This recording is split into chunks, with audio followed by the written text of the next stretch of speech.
أشهد أن لا إله إلا الله وأشهد أن محمدا رسول الله أشهد أن لا إله إلا الله وأشهد أن محمدا رسول الله أشهد أن لا إله إلا الله وأشهد أن محمدا رسول الله رضيت بالله ربا وبالإسلام دينا وبمحمد نبيا ورسولا ربي زدني علما وارزقني فهما.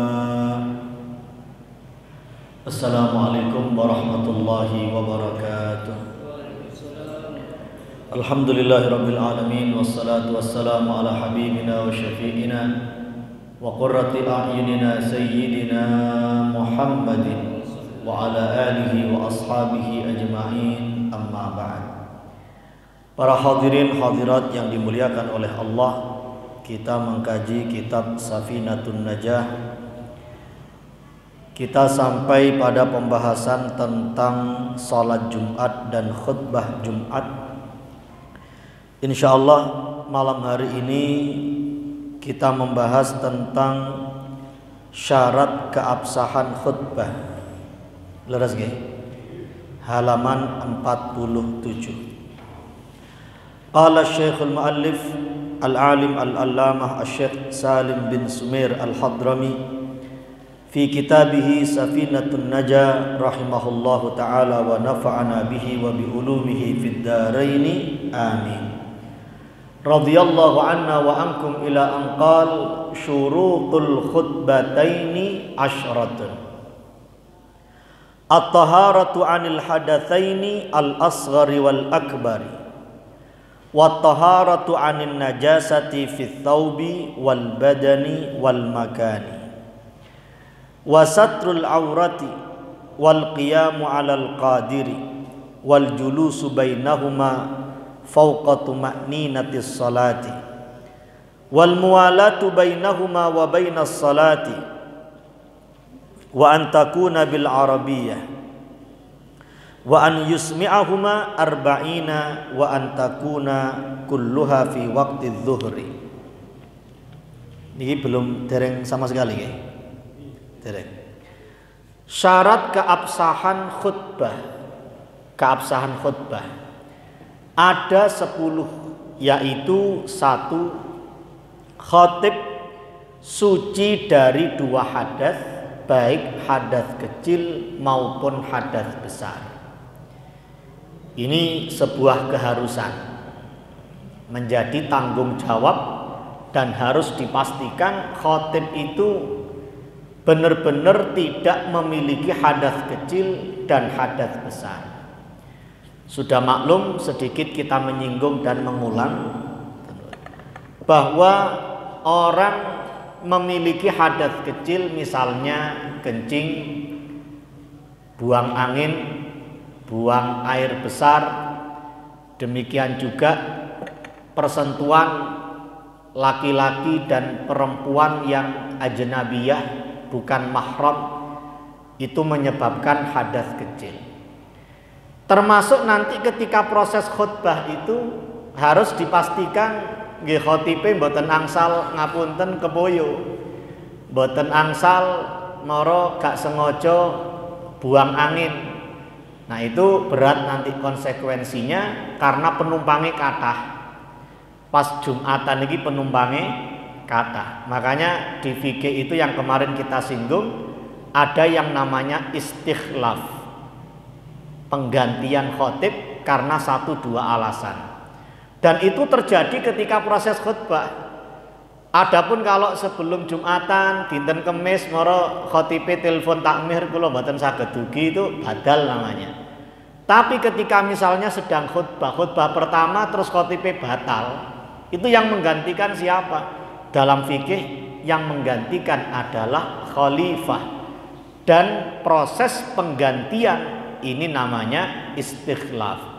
Dan itu harus dipelajari. Sebenarnya tiap masjid harus menyiapkan, paling tidak mempelajari prosesnya. Nggih mugi-mugi mboten nate kedadosan. Mara khatib kepentut umpami. Ya napa mosok jenengan wudu riyen kula rantosi.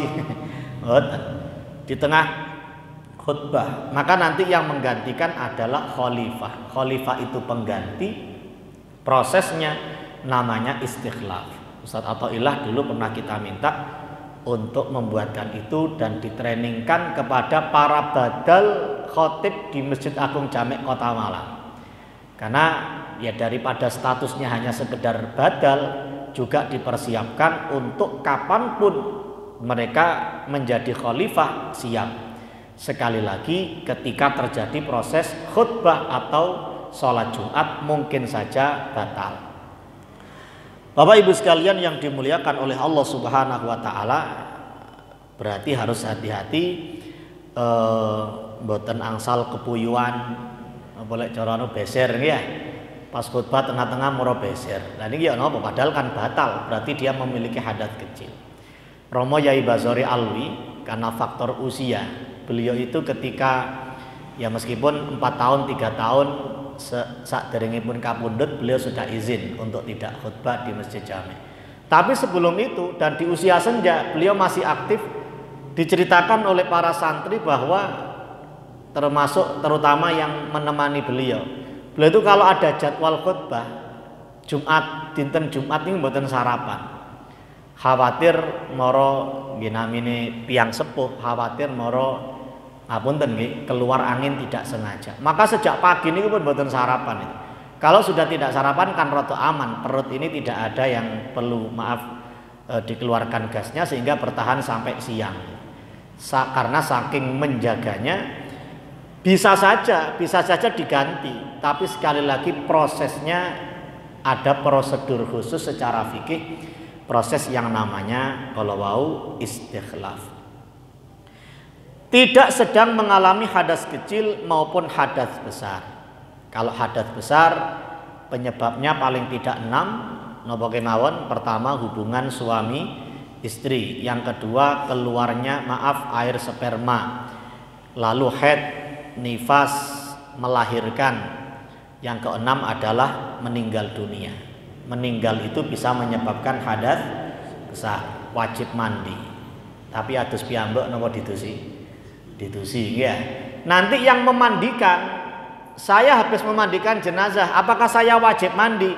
Dikatakan tidak wajib, tapi hukumnya sunnah. Panjenengan sunnah mantun memandikan jenazah untuk mandi, tapi tidak wajib.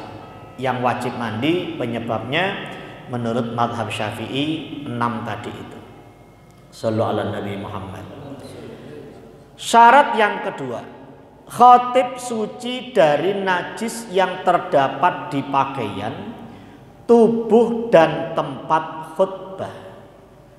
Suci dari najis yang terdapat di pakaian dan tempatnya.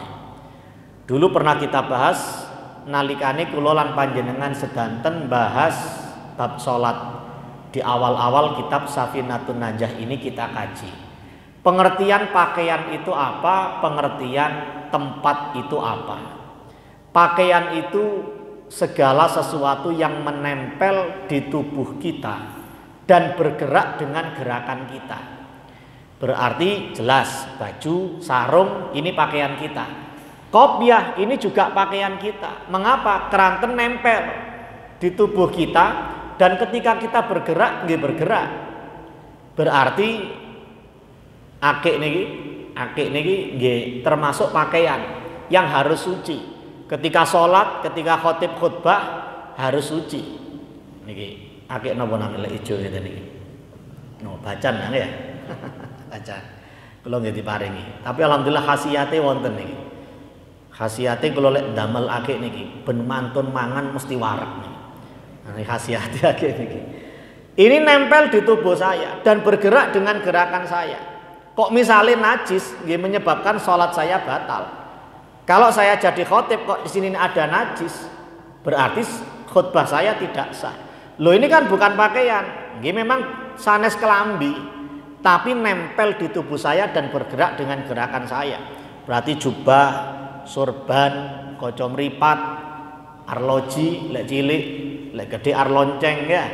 Itu termasuk pakaian karena nempel di tubuh kita dan bergerak dengan gerakan kita. Itu pengertian pakaian. Tidak harus pakaian kelambi sarung, mboten. Semua yang nempel dan bergerak dengan gerakan kita. Kalau pengertian tempat, nopo? Tempat itu yang terkena anggota tubuh kita atau terkena pakaian kita. Tempat sholat riyen. Tempat sholat bagi saya ketika saya posisi berdiri berarti tempat yang kena kaki saya. Ketika saya rukuk sami. Ketika saya sujud tempat sholat saya adalah yang kena kaki saya, dua lutut saya, kedua tangan, jidat dan pakaian saya. Yang terkena oleh pakaian saya. Itu tempat sholat. Berarti meskipun di depan saya tapi kok tidak terkena oleh tubuh atau pakaian saya, itu bukan tempat sholat saya. Umpami jenengan sujud, ten ngajenge irung niki wonten tiliknya pitik misalnya, ada kotoran ayam, ten ngajenge irung. Menurut mazhab Syafi'i, irung niki ketika sujud kedah nempel napa mboten? Mboten kan nggih? Anggota sujud kan cuma 7, telapak kaki 2. Lutut 2 sekawan, telapak tangan 2, 6. Yang satu lagi terakhir adalah jidat. Cara Jawane napa? Sing halus napa? Masuk bathuk. Sing halus napa sing? Bathuk. Nggih wonten napa bathuk. Pokoke mboten jenengan tambahi mu ya. Bathuk tambahi mu. Lho dhewe. Jidat. Ini mazhab Syafi'i cuma 7. Lek mazhab Maliki termasuk hidung. Jenengan lek bermadhab Maliki, irung niki kedah nempel. Dan untungnya kita orang Indonesia tidak bermadhab Maliki. Coba wong Indonesia madhab Maliki pisan, sujud irung kudu nempel. Waduh nggih. Padahal bangire nang jero wong Indonesia. Maliki niki tiyang pundi niki Maroko, Singkiti, Mauritania, Libya itu rata-rata bermadhab Maliki. Untung bangir-bangir sehingga hidung itu memang harus nempel. Kalau kita tidak. Nah sekali lagi umpamanya tadi wonten kotoran ayam di depan panjenengan. Panjenengan sujud terus pas ten ngajenge irung niki wonten kotoran tadi itu. Salat panjenengan tetap sah. Kranten kotoran tadi tidak tersentuh napa hidung. Dan itu bukan tempat salat panjenengan. Tempat salat itu lek secara bahasa nggih ten ngajenge panjenengan itu. Tapi secara fikih yang hanya terkena anggota tubuh kita ketika kita sholat dan terkena napa? Pakaian. Pakaian yang bergerak dengan gerakan kita. Berarti sajadah niki mboten pakaian. Sajadah mboten pakaian. Karena lek sajadah dibeber kan mboten obah. Jenengan sholat napa mboten obah, mboten obah. Berarti kalau ada kotoran burung di bawah sajadah panjenengan terus panjenengan ngetenaken tutupi mboten napa-napa, salat panjenengan sah karena tidak terkena oleh pakaian panjenengan. Karena sajadah sekali lagi bukan pakaian. Nanti bentene ngeten. Yang menghalangi jidat kita ketika kita sujud sehingga membatalkan salat kita adalah pakaian kita. Dengan kata lain kok wonten kelambi nutupi bavadofo niki baduk niki wau nalikane sujud maka sujud tidak sah. Tapi kalau yang menghalangi bukan pakaian tidak masalah itu, tidak masalah. Contohnya sorban. Panjenengan sembayang sorbanan pas didamel. Berarti pakaian apa mboten? Pakaian. Nalikane niki umpami dawa panjenengan sujud lah kok ngeten sujud niki moro niki dipasang ngeten. Terus ngeten. Sujudnya di atas sorban yang sedang dipakai. Sujudnya sah napa mboten? Mboten, karena jidat panjenengan terhalangi oleh pakaian panjenengan yaitu berupa sorban yang dipakai. Tapi kalau sejak awal sorban didamel sajadah ngeten. Kan sami-sami jidat panjenengan mboten nempel ten karpet niki, terhalangi oleh sorban. Tapi sorbannya tidak dipakai, ditaruh didamel sajadah. Panjenengan sujud ten ngaji ngeten batal napa mboten? Sujudnya sah napa mboten? Sah karena yang menghalangi panjenengan, menghalangi jidat panjenengan bukan pakaian panjenengan, tapi sorban yang dijadikan sebagai sajadah, bukan sebagai pakaian. Mukena potongan, ibu-ibu, mbak-mbak sing damel kudung putulan, potongan itu harus hati-hati. Pertama, takbirnya jangan terlalu ekstrim. Wallahu akbar ya.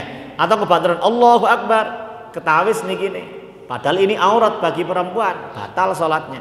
Harus hati-hati, Allahu akbar. Terus ketika sujud ojo moro dibeber. Kadang lari-lari nem niku sing ngarep pakai debune iki, moro dibeber. Allahu akbar. Terus sujud ngeten. Berarti jidatnya terhalangi oleh potongan mukena yang merupakan pakaian bagi dia ketika dia melakukan sholat. Lihat yang jaler kopiah lihat terlalu ngeten terus jidat ini nempel ten pundi. Berarti kan kedah ndangak ngeten sehingga ada yang nempel di antara dan untungnya cuma sebagian sudah cukup. Sebagian jidat nempel sudah cukup. Mboten kedah sedanten. Lek kabeh kira to angel. Subhana rabbiyal a'la tiratakno. Pokoknya sebagian sudah sah. Bapak Ibu sekalian, kita sedang membahas pengertian pakaian dan pengertian tempat. Tempat sholat tadi. Tempat khutbah nggih berarti pangapunten kiwa. Berarti niki ne sing diidek khotib niki sing diidek khotib itu tempatnya. Terus ketika dia duduk di antara dua sujud itu juga kita pastikan suci, harus dipastikan khotib mboten melok-melok ya, khotib mboten melok-melok. Masa badhe khutbah terus sik nyapu-nyapu riyen iki. Ini berarti takmire. Mungkin ada kotoran napa niki? Kotoran cicak.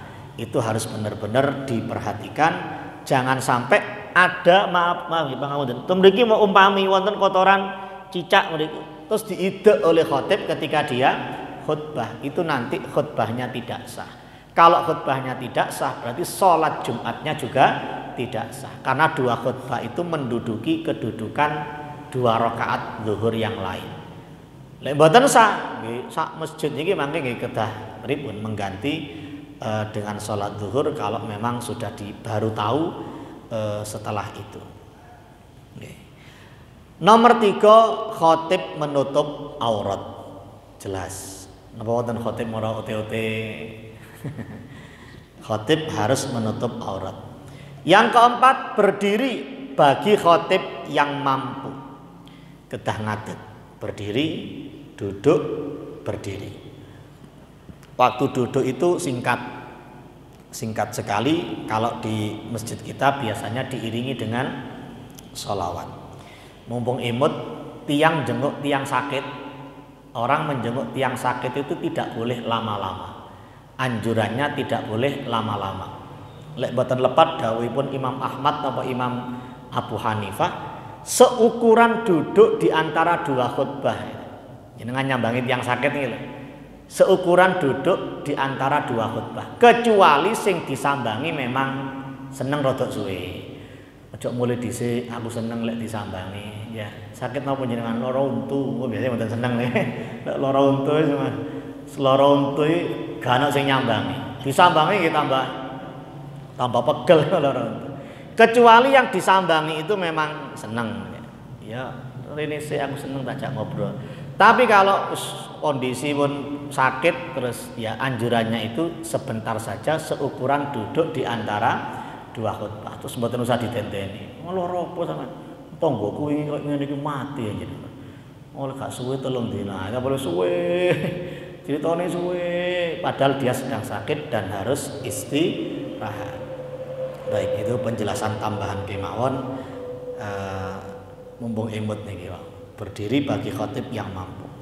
Yang kelima, khatib duduk di antara dua khutbah dengan seukuran melebihi tumakninah salat. Pokoknya pun wonten tumakninahe terus rada dawa titik. Sekali lagi kalau mriki diselingi kali napa? Kali sholawat. Dan ketika itu waktu yang mustajab untuk berdoa. Dan yang dianjurkan untuk dibaca adalah Sayyidul Istighfar. Allahumma anta Rabbi la ilaha illa anta khalaqtani wa ana abduka dan seterusnya. Sekali lagi ada waktu-waktu mustajab. ada yang berulang tiap hari, ada yang berulang tiap pekan. Contoh waktu mustajab yang berulang tiap hari adalah ma bainal isya'ain, antara maghrib dan isya. Kados mekaten niki termasuk waktu mustajab dan berulang tiap hari. Dan terus terang antara maghrib sampai isya niki didamel napa kemawon pantes nggih. Damel ngaos nggih pantes, damel iktikaf nggih pantes, damel ningali TV nggih lho pantes, wis mari wadus mara kerja no RCTI no Antv nggih pantes. Damel ten pundi? Ten alun-alun nggih pantes. Pokoke maghrib isya niki sembarang pantes. Dan ternyata itu adalah waktu yang mustajab. Kalau kita berdoa di waktu itu, potensinya besar untuk dikabulkan oleh Allah Subhanahu wa taala. Berulang tiap hari. Yang berulang tiap pekan kalau wow, antara dua khutbah, ma bainal khutbatain, ketika khotib sedang duduk. Dan salah satu yang dianjurkan untuk dibaca sekali lagi adalah Sayyidul Istighfar, the king of istighfar, rajanya istighfar. Allahumma anta rabbi niku wae. Kali ndonga itu waktu mustajab. Nomor 6, mualah terus menerus antara dua khutbah. Jelas maksudnya khutbah duduk terus khutbah. Itu namanya terus menerus. 7, mualah antara khutbah kedua dengan sholat Jumat. Mantun khutbah wala dzikrullahi akbar, terus qomat langsung turun niki tongkate salah pundi lho tongkate pundi oh nggih khatib nyalap tongkat mriki langsung nggih mboten asal moro ngopi dhisik mualah. Dan ini yang sudah biasa kita lakukan, mualah antara khutbah kedua dengan sholat Jumat langsungan. Yang ke-8, rukun khutbah dengan menggunakan bahasa Arab. Rukun khutbah yang kemarin napa kemawon nomor 47, halaman 47, 1, 2, 3, 4, 5, mengucapkan hamdalah, membaca sholawat pada Nabi Muhammad, wasiat takwa, membaca satu ayat Al-Quran, berdoa untuk orang mukmin, itu harus dengan bahasa Arab. Meskipun nanti ada khilaf wasiat takwa itu. Wasiat takwa ada yang mengatakan boleh dengan bahasa Indonesia. Tapi al-khuruj minal khilaf mustahabun. Keluar dari khilaf itu lebih dianjurkan untuk hati-hati. Berarti dibiasakan khotib wasiat takwa tetap bahasa Arab, terus mangke wonten terjemahannya. Sama kayak wasiat takwa khilaf di mazhab Syafi'i. Menurut pendapat yang masyhur yang terkuat adalah menyebutkan kata takwa itu. Jadi ada kata takwa. Khatib berwasiat kepada dirinya sendiri dan juga para jamaah sekalian untuk senantiasa meningkatkan ketakwaan kepada Allah Subhanahu wa taala. Tapi wonten khilaf. Meskipun pendapatnya tidak kuat, misalnya dijelaskan dalam Fathul Mu'in, meskipun tidak ada kata takwa tidak apa-apa. Pokoknya di materi khutbah itu ada seruan ketaatan. Seruan agar jamaah itu berbuat ketaatan. Marilah kita istiqomah melaksanakan sholat 5 waktu. Kita perintahkan keluarga kita dan kita awasi. Umpami wonten kalimat itu sudah cukup. Karena wujud takwa itu salah satunya adalah sholat itu. Tapi lagi-lagi meskipun ada pendapat seperti itu, al-khuruj minal khilaf mustahabun. Keluar dari khilafiyah itu dianjurkan. Khawatir jamaah bingung, loh kan wasiat takwa ini. Kan wasiat takwa. Maka kok wasiat takwa gak bahasa Arab, kok malah langsung bahasa Indonesia. Meskipun sah, lebih baik tetap meskipun ada khilaf, kita ambil posisi yang hati-hati. Atau misalnya rukun khutbah membaca satu ayat Al-Quran. Lah kok mek ngeten tok mboten angsal. Sebagaimana Allah berfirman yang artinya, katakanlah Allah itu Esa. Berarti kan dia hanya membaca terjemahan Quran, padahal itu termasuk rukun yang dikatakan di nomor 8 ini harus menggunakan bahasa Arab. 9. Kedua khutbah tersebut diperdengarkan pada 40 orang yang sah pelaksanaan sholat Jumatnya. Sudah kita bahas kemarin 40 orang merdeka laki-laki yang mustautin.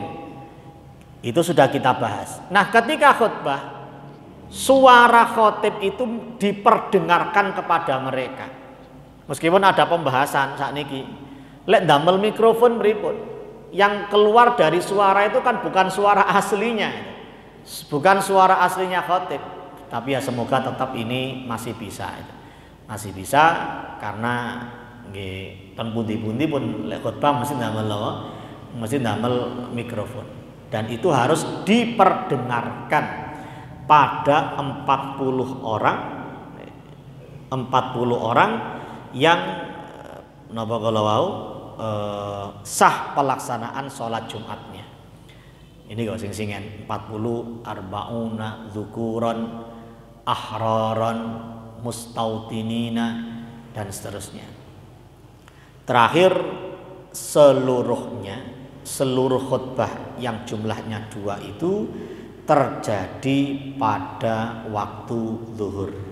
Tidak boleh ada yang moro zuhur pun telas kait nututi khutbah kedua. Ini insya Allah jarang terjadi, karena di tempat kita dan di tempat manapun insya Allah khutbah pelaksanaan sholat Jumat itu dilakukan di awal waktu zuhur. Bapak Ibu sekalian, itulah 10 syarat keabsahan khutbah. Barangkali ada yang perlu didiskusikan sebelum kita membahas tema yang lain rupanya. Monggo. Krik-krik. Nggih. Jadi untuk zaman sekarang musim corona itu, Ustaz. Nggih. Pakai masker katanya kalau darurat enggak apa-apa, Pak. Barangkali ada yang versi tidak darurat, apakah ada yang menggunakan? Tidak darurat terus ndamel masker itu. Itu termasuk kan pakaian atau gimana? Cuma yang tutup kan hidung. Gimana penjelasan? Artinya yang ditanya masker sebagai pakaian apa benda yang kemudian menutupi hidung? Yang menutupi hidung. Ya. Kalau dalam hadis kan ada keterangan memang menutup hidung itu konotasinya tidak boleh kan katanya ya. Cuma kan hadis saja tidak cukup kecuali ada pendekatan fikih. Terutama sekarang kita dalam kondisi darurat untuk memakai masker ketika ada kerumunan di pelaksanaan sholat Jumat itu. Ingkang ditangletaken umpami mboten darurat ngoten. Umpamanya enggak darurat dan ketika sholat sekarang ini kan dilepas pun bisa, itu lebih baik tetap dipakai. Nggih. Kalau dilepas pun bisa, itu perlu dikaji juga apakah memang saat ini rada longgar ya, artinya ada yang pakai ada yang tidak. Kalau yang ketat masih tetap pakai kan gitu. Seandainya pun tidak darurat, masih ada hajat di situ. Ada hajat untuk memakai masker. Makanya kita kembalikan kepada status hajat. Al hajatu tanzilu manzilatad darurah. Ada darurat, ini posisi yang paling tinggi darurat, di bawah darurat itu hajat. Ternyata hajat pun itu menempati posisi darurat. Intinya sama. Berarti kita tetap berkeyakinan ketika apalagi kerumunan yang banyak ginamel masker. Pakai masker dan ini masih merupakan kebutuhan. Kalau darurat itu dipastikan membahayakan jiwa, itu darurat. Tapi kalau masih ihtimal ada potensi iya atau tidak, itu namanya hajat. Tapi ternyata hajat pun juga posisinya seperti darurat. Artinya apa? Artinya dia memakai masker masih tidak termasuk dalam hadis yang sering kita dengar itu. Belum betul apa. Intinya masih tetap pakai tidak masalah, tidak masalah. Darurat dan hajat itu ngeten umpami. Contoh lain. Darurat itu lek sampeyan gawe lek adus gawe banyu adem, sampean mati sampean. Atau loroe sampean tambah nemen, itu darurat. Tapi aku biasa tangi isu iku moro lek gawe banyu adem yo kadang moro greges kadang enggak. Terus enake menurut saya tak ukur-ukur diri secara fisik itu saya pakai air hangat. Tapi enggak sampai moro pasti sakit mboten. Berarti kondisi yang kedua itu namanya bukan darurat tapi hajat. Kalau ada pertanyaan, kalau saya mandi wajib pakai air hangat gimana? Musim dingin hati-hatinya saya pakai air hangat gimana? Mboten napa-napa, itu berarti al hajatu tanzilu manzilatat darurah. Hajat karena tidak semendesak orang yang darurat. Masker pun kita masih hajat untuk memakai karena di corona mboten ketok. Masalahnya mboten kaya gak ono tapi ya ono sing sakit karena corona nggih wonten. Ya ono gak ketok niki lho, ono gak ketok. Coba ketok wis diantemi ya. Diantemi biar arek ini. Makaten. Lintunipun. Nggih. Nggih.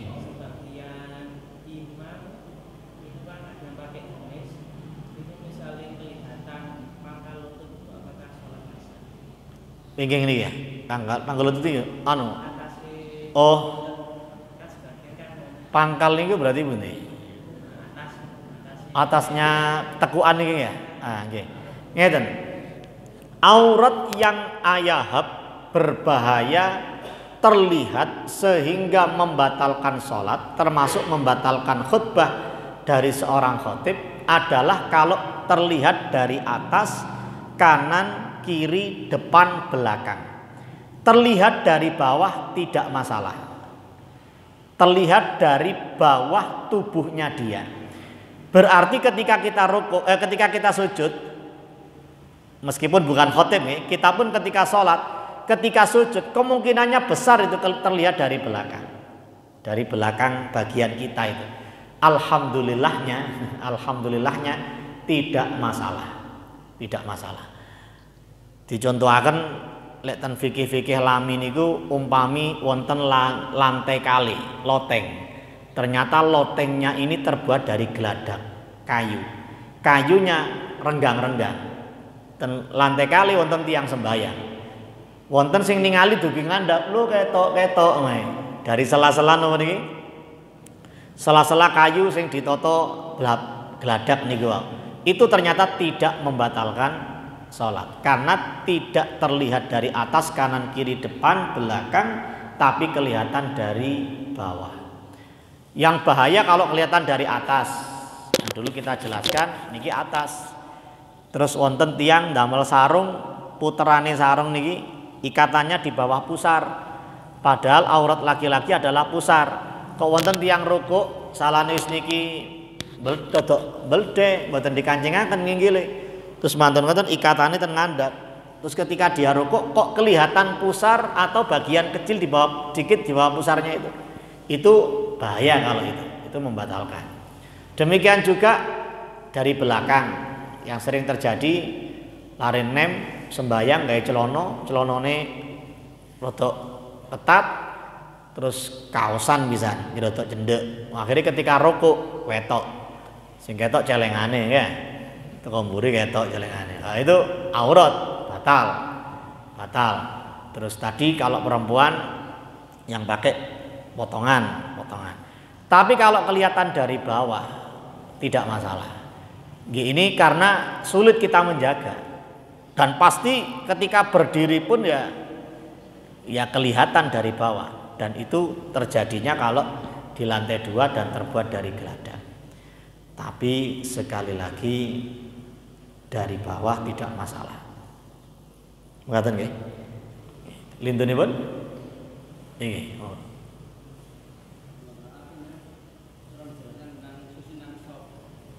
Nggih. Maksudipun susunan soft yang Oke. Sebenarnya antara orang tua dengan dewasa tidak ada perbedaan. Yang ada beda itu belum balik nih, belum balik. Karena anak kecil itu dalam satu pendapat dikatakan bisa memutus shaf gitu. Kalau memutus shaf berarti mempengaruhi atau berpengaruh pada keutamaan sholat jamaah. Sami kali tiang sholat terus wonten shaf kosong itu mempengaruhi fadilah jamaah. Karena terputus shafnya. Termasuk terputusnya shaf itu selain karena tempatnya kosong juga terputus oleh anak kecil.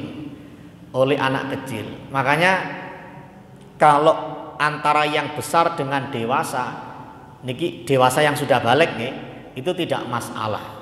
Kecuali yang pas di belakang imam, ketentuan lain yang dulu kita bahas, usahakan yang ngerti fikih karena dia posisinya sebagai nawazingin, sebagai mubalik.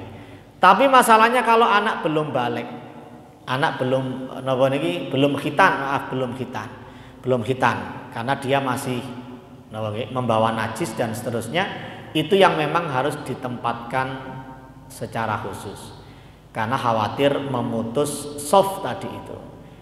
Atau mungkin juga masalah kesucian, masalah rame nih kan ngaten, masalah rame nih. Lek mriki lek Jumatan ngenggil lah laritnya. Lek ngenggil. Ya kalau yang belum khitan nggih temu di jamaah biasa. Sak nggen-ngene ya. Kalau ten jamek itu di Serambi sisi selatan itu. Di Serambi sisi selatan diarahkan ke sana. Dan mriki mungkin mereka ngoten nggih, mereka. Intinya begitu. Dilema anak kecil itu memang ada hadis yang mengatakan jannibu masajidakum majaninakum wasibyanakum. Jauhkan masjid kalian dari orang-orang gila dan anak-anak kecil. Tapi juga ada hadis yang menjelaskan bahwa Nabi ketika bersama Sayyidah Aisyah ngintip dari jendela rumah beliau melihat anak-anak kecil yang sedang ada di masjid. Berarti dan Nabi diam. Lah berarti gimana menggabungkan itu? Kadang Nabi melarang, Nabi pernah melarang, tapi juga Nabi pernah mendiamkan anak kecil yang sedang ada di masjid. Berarti gimana? Kembali kepada mereka bisa menjaga kebersihan dan kesucian atau tidak. Bisa dikondisikan atau tidak. Kalau bisa dikondisikan kesuciannya, dikondisikan tempat khususnya biar tidak memutus shaf bagi anak-anak yang belum khitan, bisa dikondisikan tidak rame, ya lebih baik mereka datang ke masjid. Karena mereka yang akan meneruskan orang-orang tua ahli masjid yang suatu saat kapundhut, ya mereka anak-anak masjid itu. Jadi memang diambil jalan tengahnya, ditempatkan secara khusus, diawasi, intinya tidak sampai mengganggu. Loh kok ini tidak sampai mengganggu kekhusyuan sholat dan apalagi sampai mereka tidak bisa menjaga kesucian masjid. Wallahu a'lam bishawab. Ya, bisa nih ya. Insyaallah kita lanjutkan pertemuan berikutnya. Kewajiban merawat jenazah, memandikan jenazah, mengkafani jenazah, sholat jenazah, mengubur jenazah, hal-hal yang mewajibkan kubur boleh digali lagi, itu tentang jenazah. Mugi-mugi sehat walafiat, panjang umur fi taatillah wa taati Rasulillah sallallahu alaihi wasallam. Amin ya rabbal alamin. Subhanakallahumma bihamdika asyhadu an la ilaha illa anta astaghfiruka wa atubu ilaik. Rabbana taqabbal minna aqbalna bisirril Fatihah.